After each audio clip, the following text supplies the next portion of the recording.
Order. Questions to the Prime Minister. Mr. Peter Bone. Question 1, Mr. Speaker. Prime Minister. Thank you, Mr. Speaker, and I know that the whole House will wish to join me in remembering all those who lost their lives and were affected by the Aberfan disaster 50 years ago this week. It claimed the lives of 144 people, the vast majority of them children. It caused devastation to the local community. It's right that we pause and reflect on this important anniversary and recognise the solidarity and resilience of the people of Aberfan to overcome this powerful tragedy.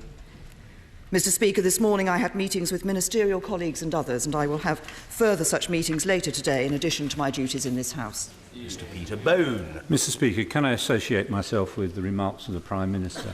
I am of an age that I remember those terrible black and white film, and it really affected everyone, and we in this House pass on our thoughts to the people today. Mr. Speaker, as you might know, it's my birthday today.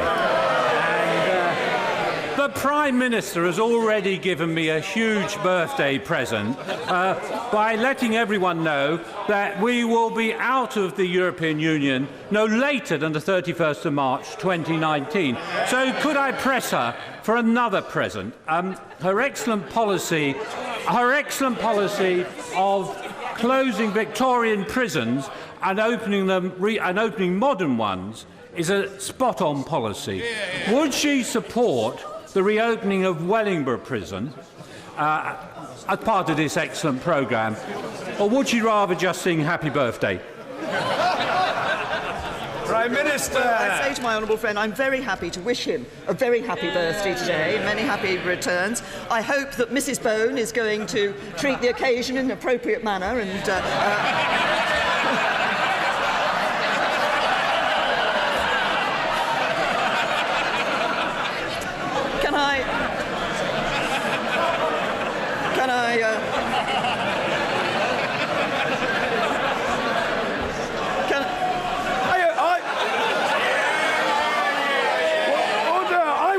What's coming next? Prime Minister. Calm down, Mr. Speaker. On the issue that he raises, the very serious issue he raises about prisons, I welcome the fact that he applauds the policy that we're following of closing out-of-date prisons and of building new prisons. I hear the lobbying he has made in relation to Wellingborough. I can assure him that Wellingborough is one of those sites that is being considered, but the Secretary of State will be looking at this very carefully and making an announcement in due course. Jeremy Corbyn. Thank you, Mr. Speaker. Thank you, Mr. Speaker. I joined with the Prime Minister in commemorating the disaster of Aberfan all those years ago when 118 children died along with many adults at that time. Many in that community are still living with that tragedy, and they will live with that tragedy for the rest of their days. I remember it very well as a young person growing up at that time and watching collections for the Disaster Fund. I think the BBC documentary presented by Hugh Edwards last night was absolutely brilliant and poignant and serves to remind us all of what that disaster was about. Mr. Speaker, 1 in 4 of us will suffer a mental health problem. Analysis by the King's Fund suggests that 40% of our mental health trusts had their budgets cut last year. 6 trusts have seen their budgets cut for 3 years in a row. Is the Prime Minister really confident that we are delivering parity of esteem for mental health? Prime Minister.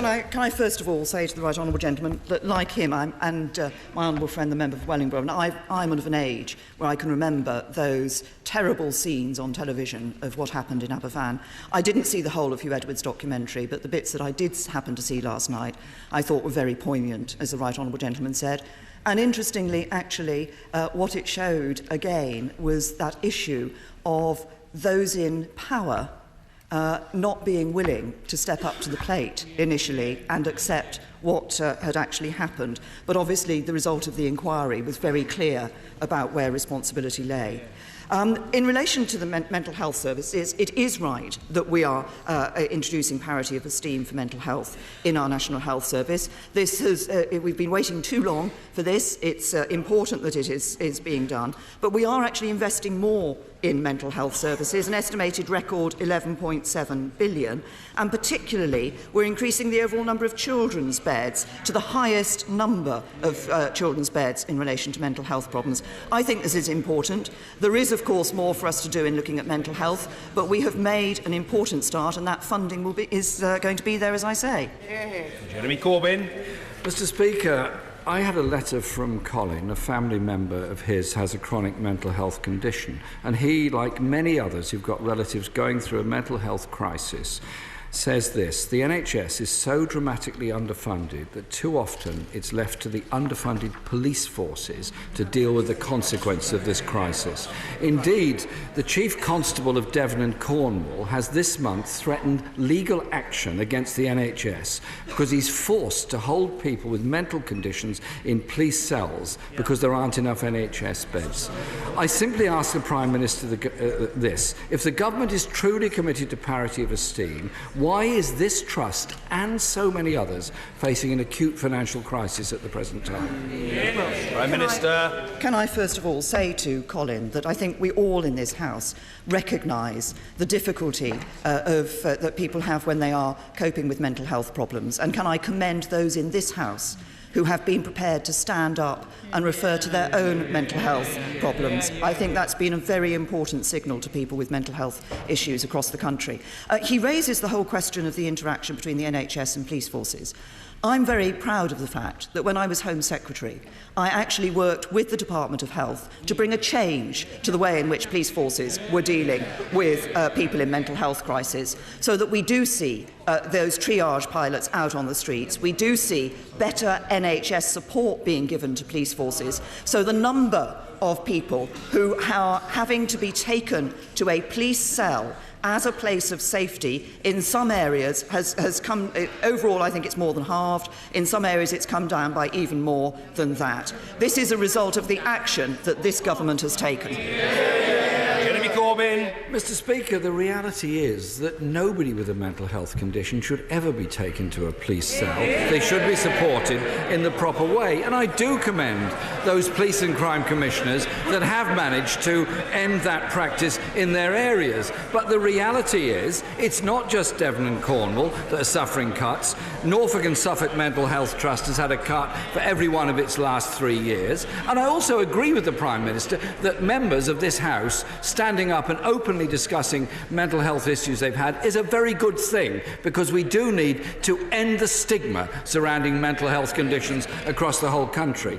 But NHS trusts are in a financial crisis. According to NHS providers, it seems to be the worst financial crisis in NHS history. 80% of acute hospitals now in deficit. There was a time in 2010 when the NHS was in surplus. What's happened? Prime Minister. Remind the right honourable gentleman that what has happened in relation to funding of the NHS is precisely this. We asked the NHS themselves to come up with their 5-year plan. We asked the NHS themselves to say what extra funding was needed to deliver on that. They came up with their 5-year plan, led by Simon Stevens as Chief Executive of the NHS. He said it was £8 billion that was needed. We're giving £10 billion of extra funding to the NHS. And I might remind the right honourable gentleman that at the last election, it wasn't the Conservative Party that was refusing to guarantee funding for the NHS, it was the Labour Party. Mr. Speaker, in 6 years, the NHS has gone from surplus to the worst crisis in its history. £3 billion was wasted on a top-down reorganisation that nobody wanted. And yesterday, at the Select Committee, Simon Stevens made it very clear he doesn't believe that NHS England has enough money to get through the crisis it's facing. And so can I offer an analysis from the Care Quality Commission, which seem to have quite a good grasp of what's going on. They say that cuts to adult social care, and I quote, translating to increased accident and emergency attendances, emergency admissions and delays to people leaving hospital, which in turn is affecting the ability of a growing number of trusts to meet their performance and financial targets. Will the Prime Minister also address the reckless and counterproductive adult social care cuts that have been made by her predecessor? Prime Minister. The Right Honourable Gentleman quotes Simon Stevens, the Chief Executive of NHS England, at the time of the autumn statement last November. He said, "Our case for the NHS has been heard and actively supported." Now, the Right Honourable Gentleman raises the whole question of social care and the interaction between health and social care. Over £5 billion extra was put into the Better Care Fund precisely to deal with these issues. Local authorities are able to raise that 2% of council tax to deal with social care costs that they are facing. But what is important is actually the health service and local authorities working together to ensure they are delivering the best possible service for people who require that social care. I saw a very good example of that at Salford Royal on Monday. I want to see more examples of that across the National Health Service, delivering for patients. We've put the funding in. His party wouldn't have done that. They will see better care for patients. We all want local government and the NHS to work closely together, but the problem is that local government funding has been cut.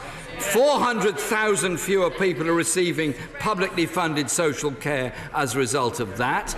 The NHS is having difficulty coping with the crisis they're in. Therefore, there is, unfortunately, bed blocking where acute patients cannot leave because there's no social care available for them somewhere down the line. The issue is the funding crisis in the NHS and in local government. The published figures by the NHS Trust show that the total deficit is £2.45 billion, but the Chief Executive says this figure may even be bigger. The government disguises the extent of the crisis through temporary bailouts, and next month Well, they are bailing out trusts in a crisis. That, of course, is a good thing, but why are they in a crisis in the first place? Next month, Mr. Speaker, sustainability and transformation plans are going to be published. Many all over the country are quite alarmed by this, because of the threat to accident and emergency departments. Can the Prime Minister deal with this issue now by quite simply saying there will be no downgrades and no closures of A&E departments in this statement coming out next month? I say to the Right Honourable Gentleman, over the course of this Parliament, the Government will be spending over £500 billion on the National Health Service. That is a record level of investment in our National Health Service. But there is a key difference between the way that he approaches this and the way that I approach it. We believe on this side of the House that at local level people should be able to make decisions about the National Health Service, that decisions about the National Health Service should be led by clinicians, that it shouldn't be a top-down approach which is typical of the Labour Party.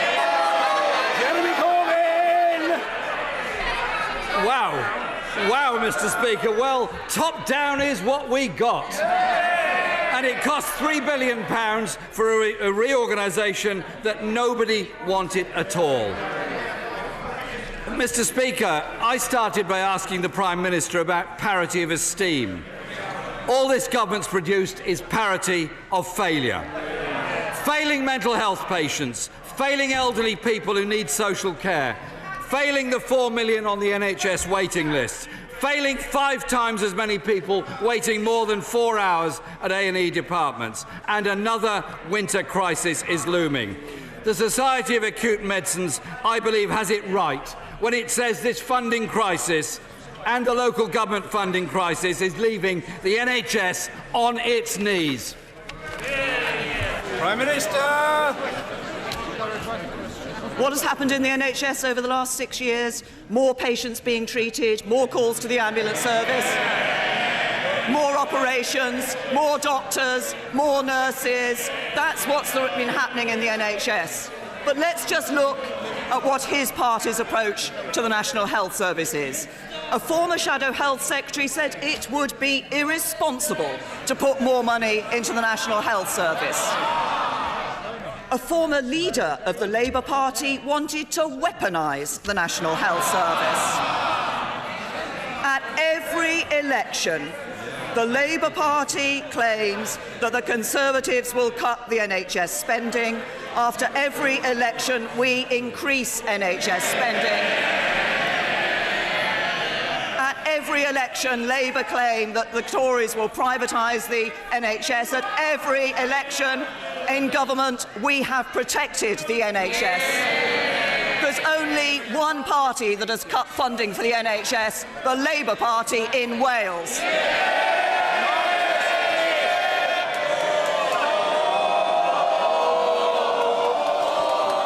Thank you, Mr. Speaker.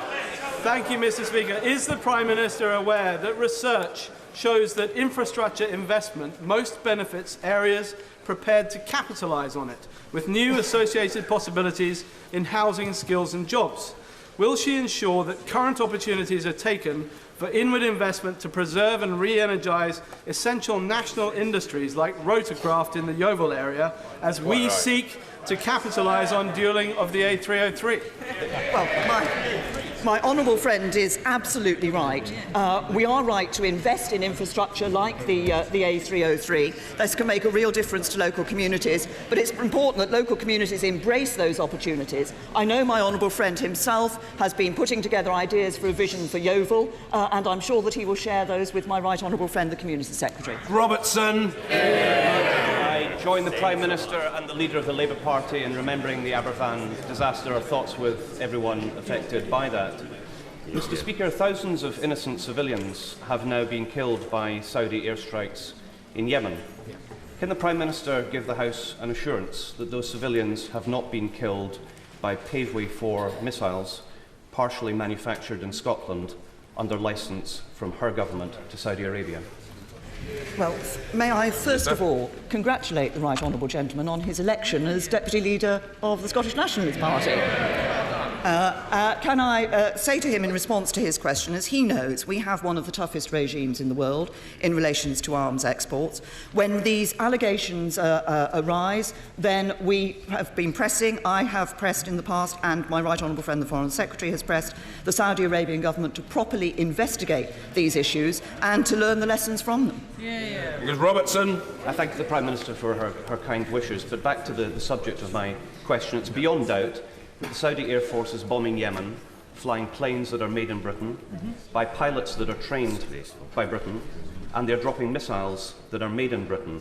I asked her a direct question and she couldn't answer it, so I can try for a second time. Can she give this House an assurance that civilians have not been killed by Paveway 4 bombs being dropped on Yemen, which are partially manufactured in Scotland under licence by our government? And if she doesn't know the answer to that question, how can she possibly, in good conscience, continue selling them to Saudi Arabia? Prime Minister. First of all, in response to the right honourable gentleman, the point I made was a very simple one, which is that we press for proper investigations into what has happened on those incidents before we reach a decision or a conclusion on what has happened in relation to those incidents. We do have a very strong relationship with Saudi Arabia. That is important for this country. It's important in terms of dealing with counter-terrorism and a number of other issues. But what matters when incidents happen about which there is concern is that they are properly investigated. Nigel Adams. Thank you, Mr. Speaker. A few weeks ago, I thought I'd successfully bought 4 tickets online for one of my favourite bands, Green Day, only to be told that the tickets were unavailable and the gig sold out. But within minutes, I could buy the tickets on another site for twice the price.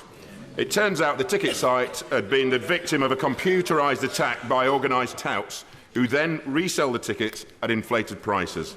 Will the Prime Minister ask her ministers to give close consideration to my amendment to the Digital Economy Act which would make the computerised harvesting of tickets for resale an offence. Similar legislation exists elsewhere, and it would go a long way to protecting consumers and genuine music fans.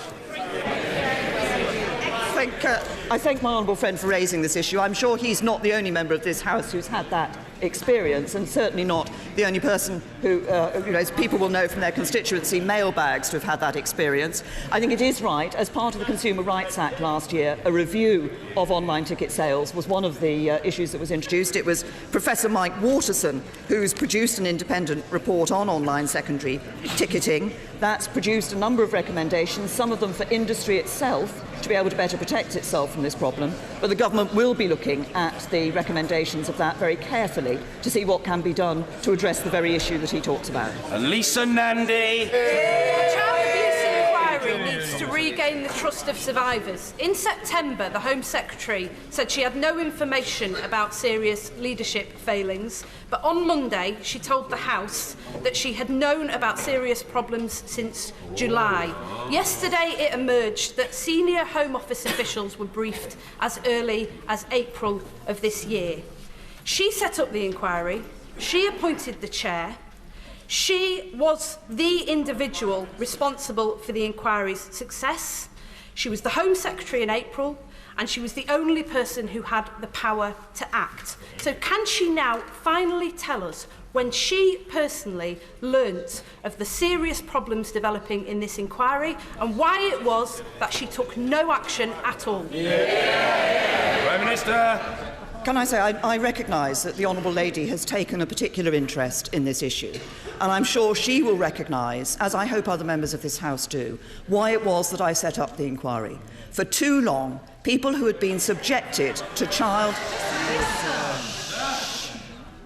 For too long, people who'd been subjected to child sexual abuse had their voices went unheard, and they felt they weren't getting justice. That's why it's very important that the inquiry is able to continue and find that justice for them. I have to say to the Honourable Lady that one of the important aspects of this is that over the years, too many people have had concerns that people in positions of power have intervened to stop them from getting justice.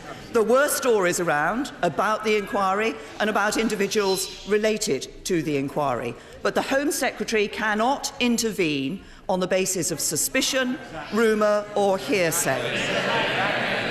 She refers to the statement that was made yesterday in this House. She refers to the statement that was made yesterday in this House about information being discussed with Director General in the Home Office. She will also have noted that that conversation was asked to be confidential, and it was, as far as I'm aware, treated as such. I think it is important for us to recognise that when the Home Office was officially informed of issues, the Home Office acted. It's now for the inquiry to get on and deliver for victims and survivors. This is Gerald Gillen.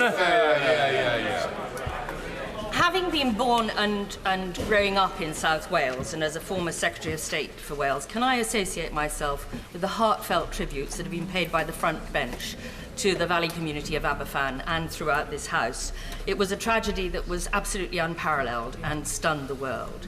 So now, can the Prime Minister, in her own words now, step up to the plate and reconfirm her commitment to Wales and to ensuring that her government works with the Welsh Government, particularly after leaving the EU, to maintain the levels of investment that are so vital to the long-term social and economic development of the Valley's communities and the rest of Wales? Prime Minister. Well, I say to my right honourable friend that as a former Secretary of State for Wales, of course, she is well aware of the impact that the Aberfan disaster had on South Wales and those local communities. And as I said in my opening remarks, these events were absolutely tragic, and the thoughts of all of the House are with all those who were affected by them. But I can give that commitment that she is asking for of this government to Wales and to working with the Welsh Government. I'm clear that this government is going to deliver a country that works for everyone, that is every part of the United Kingdom. And of course the Wales Bill will transfer a historic transfer of powers to the Welsh Assembly. It'll allow the Welsh Government to focus on the job of transforming transforming the Welsh economy. And of course, we're talking to the Welsh Government about how we're going to go forward in relation to the negotiations for leaving the EU. Order. Progress today has been very slow. Can I appeal to colleagues to speed up? Stephen Pound.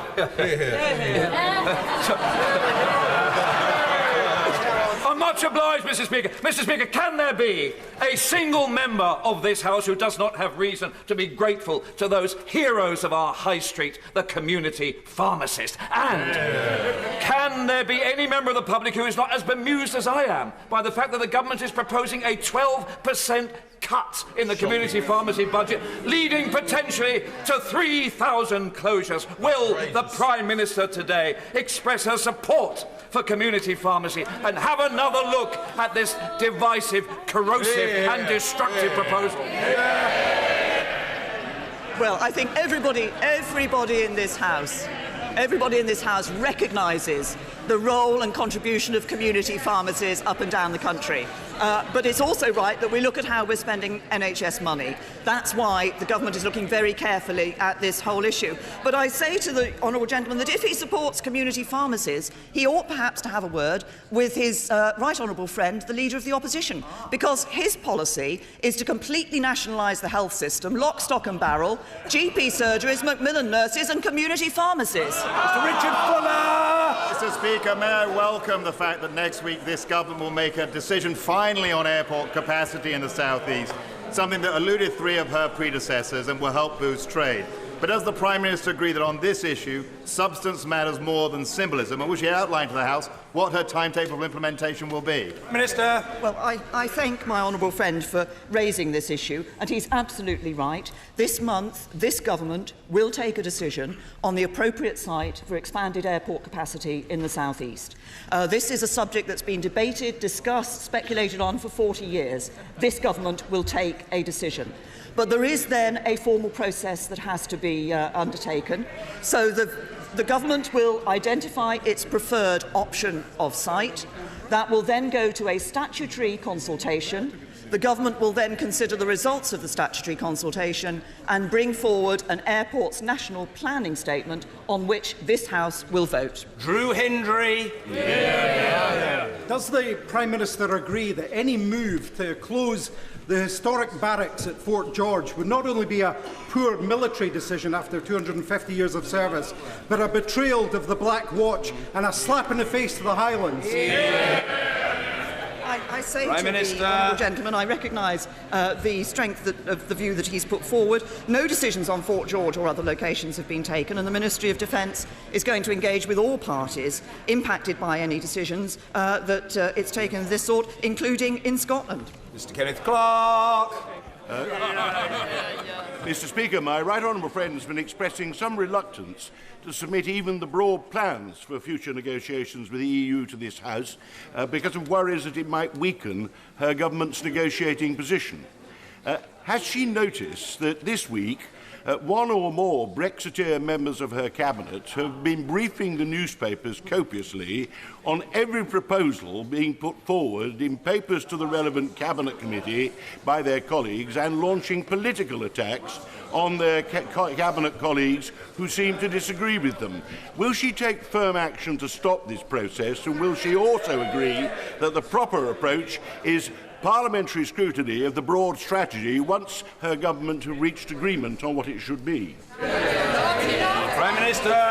I say to my right honourable friend, the government is very clear that the vote on the 23rd of June was a vote to ensure that we had control of movement of people from the EU into the UK, but also we want to see the best possible access for businesses for trading in goods and services with and operating within that European market. That is what the government will be aiming for, and we will be ambitious in that. Parliament will have its say. This is going to be lengthy negotiations over the course of those 2 years and more. Parliament will have its say in a whole variety of ways, not least, of course, in relation to the Great Repeal Bill. Maria Eagle. Thank you, Mr. Speaker. Some of my constituents who've had their tax credits suddenly stopped by concentrics have been accused of being in a relationship with the previous tenants of their homes, who they've never even met. And in some cases, they've been accused of being in a relationship with their own members of their own families and told to prove that they're not. This Kafkaesque situation is causing deep distress and hardship amongst working mothers in my constituency. Is this what the Prime Minister means by being on the side of working people? And what's she going to do to put it right? Well, Prime Minister. The Right Honourable Lady raises an issue which is of concern to members across this House, i.e. making sure that those who are being assessed properly and the decisions and the right decisions are being taken. The Department for Work and Pensions is looking at that whole process of what should be done and how those assessments should be undertaken. And I say to her that I hope that she would welcome the fact that it is this government that has said for those with long-term conditions that are not going to improve, we will not be putting them through the regular assessments that they had under her Labour government. Kapow! The first nuclear science degree apprenticeship, with apprenticeships from EDF at Hinkley Point and the Ministry of Defence, has just been launched at the Bridgewater and Taunton College. It's at the forefront of the government's apprenticeship reform policy. It combines academic study with practical work experience, and it's paid. Does the Prime Minister agree with me that this is exactly the kind of business-led course we need to forge ahead for the future of this nation? I absolutely agree with my honourable friend. Can I commend Bridgewater and Taunton College for the steps that they are taking, working with business, ensuring that the courses are available, and what business needs is exactly what we want to see, and we do want to see a regeneration of our expertise in the nuclear industry. Cloughlin. The Prime Minister recently celebrated her 60th birthday, but she will not be retiring. That is her choice, but she is denying that same choice. She is denying that same choice to many of my constituents. Women like Christine of Springburn, who has worked every bit as hard as the Prime Minister, but will have to now work an extra 6 years. When will she do the right thing? Give the WASPy women their transitional arrangements so that they too can make the choices that she herself enjoys. The Honourable Lady knows, I'm sure, that we have transition arrangements in place, that action was taken by the government to ensure that the period of time that the pension age change would be no more than 18 months compared to the previous timetable, and for 81% of women affected by the 2011 change, it will be no more than 12 months. Heidi Allen. Much, Mr. Speaker. The results come out today of employment figures are, of course, fantastic news, but I worry about the economic volatility that could come as a consequence of Brexit, potentially inflation rising and the cost of living going up for people on very modest wages. Does the Prime Minister agree we need to keep as many people in employment as possible? We made the right decision over tax credits, and could I urge her personally to look at those cuts that are still embedded in universal credit and make sure she understands what they will do to people trying to get into work ahead of this autumn statement? Well, my honourable friend is right to talk about the importance of getting people into work. I think work has not just a benefit in terms of an income coming into families, and I'm very proud of the record that the Conservative government has over the last 6 years of getting more and more people into work. So there are now hundreds of thousands of fewer households which have no work income coming into the household. That's extremely important, and the point of universal credit is to be able to ensure that the transition from benefits into work is a transition which means that people do have a benefit if they get into the workplace, whereas the previous system, of course, meant that for some people they were saying they were better off on benefits. We want to see people in work. That's what the system is there to encourage. Thank you, Mr. Speaker. I've been asking questions for 15 months now on this Tory government's appalling two-child policy and rape clause. The government still doesn't know how it will work. From one feminist to another, can the Prime Minister tell me how she justifies putting vulnerable women through the trauma of proving their third child has been born as a result of rape? Well, Prime Minister. I say to the Honourable Lady, we've been very clear that women who have a third child as a result of rape would not be subject to the limit that is being considered in relation to the benefits. We are considering this. We recognise, I absolutely recognise, that the Honourable Lady is making a point about the concern about how this will be dealt with in terms of dealing with individuals who have been through that trauma of rape. That's why the government is taking its time, is considering this and is consulting on this at the moment and looking at how we can ensure that we do this in absolutely the right way. Sir Hugo Swire. Thank you, Mr. Speaker. Given the increasing relevance of the Commonwealth in terms of trade, will the Prime Minister give her personal support to the first ever meeting of Commonwealth trade ministers here in the UK next year? And will she commit, when she goes to India next month, to persuade Prime Minister Modi to attend CHOGM in the UK in 2018? Prime Minister. Well, I'm very happy to encourage all leaders to attend CHOGM when it takes place here in the United Kingdom, and I can assure my right honourable friend that we are indeed looking at the possibilities of trade deals in relation to the Commonwealth, and I too applaud that first ever meeting of Commonwealth trade ministers which is taking place. It's an important step as we look to forging a new role, global role in the world, ensuring that we're making a success of leaving the EU, trading our way around the world. You read. Thank you, Mr. Speaker. Local clinicians are absolutely clear that the removal of 24-hour consultant-led maternity services from the West Cumberland Hospital in Whitehaven will cost lives. And this is a decision which ultimately the government will have to make. Will the Prime Minister please commit today to visiting my constituency to see what the effect of this decision will be upon West Cumbrian families, women and children? Prime Minister. I say to the honourable gentleman, I recognise this is a point that this is not the first time that he's raised his concerns in relation to West Cumberland Hospital. Can I say to him that the point of the way in which we're approaching this is that decisions are taken and generated from the local level. It's at the local area that they will be looking at the services that are necessary for people to ensure that they're able to provide the services that are needed and safe services for people of his constituency and other parts of Cumbria. Sir Robert Neal.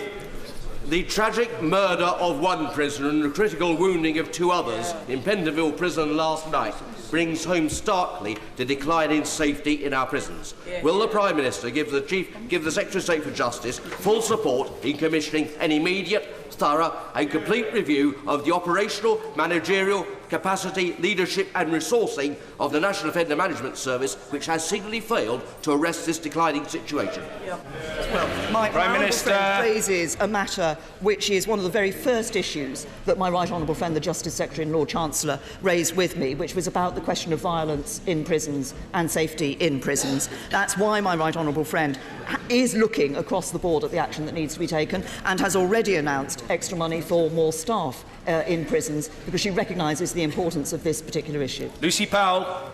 Thank you, Mr. Speaker.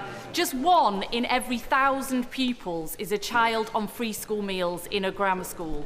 Does the Prime Minister agree with me that this tiny, tiny number is a very flimsy evidence base on which to create a new national schools policy? And wouldn't she be better looking at the real evidence base of how we reduce inequality in education? Prime Minister.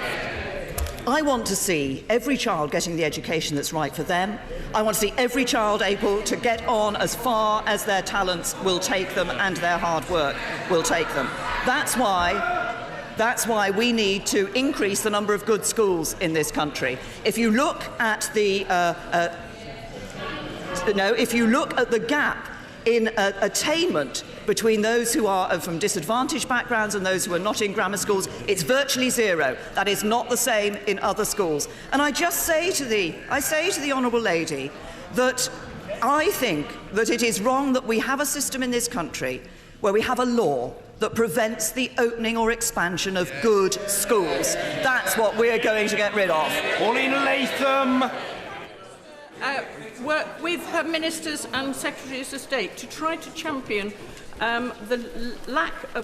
reduce the amount of ivory trade and trade of organs throughout the world of endangered species, to try to lead by example from this country. Well, my honourable friend raises an important issue. This is something the government has been taking up, and I can assure her, not only has my right honourable friend, the Foreign Secretary, heard her representations, but he himself has promoted this as an issue that the government will take up. Robert Flello. I'm most grateful. The The pottery industry is witnessing a modest renaissance, in part through EU exports and EU action on Chinese ceramic dumping. The previous Prime Minister said he would make sure the ceramic industry's voice is heard and that we would get a good negotiation. What is this Prime Minister doing to ensure that Stoke-on-Trent ceramic manufacturers maintain both tariff-free access to the EU and a level playing field in the face of protectionist dumping? I say to the honourable gentleman that I'm very pleased to welcome the renaissance in the ceramics industry that he refers to. His constituency, of course, a long-standing history and tradition in ceramics. What are we doing as we go through the negotiations for leaving the European Union? We'll be ensuring that this country has the best possible access to trade with and operate within that European market. That's what people want, and that's what we will do. Honourable Dowden. Thank you. Many constituents have contacted me to express concern about anti-Semitism.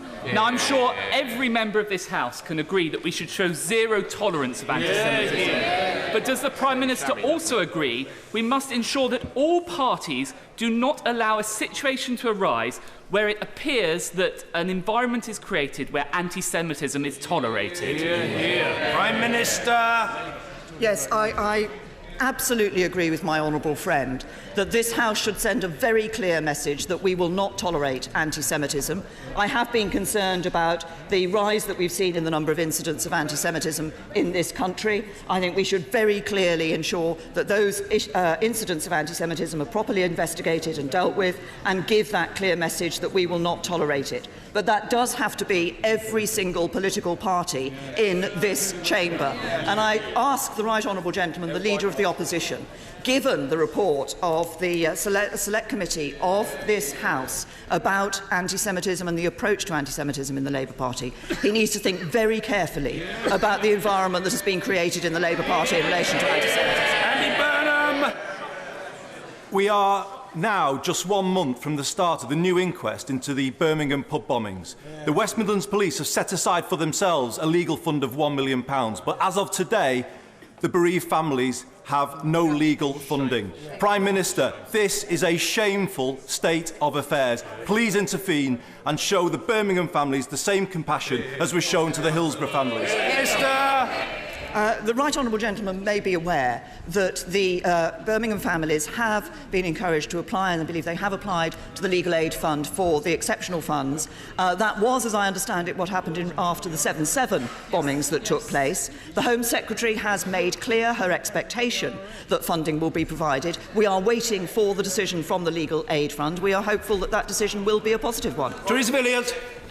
Why attempt to build a new runway at Heathrow when we could deliver one at Gatwick in half the time, for half the cost and a fraction of the environmental impact?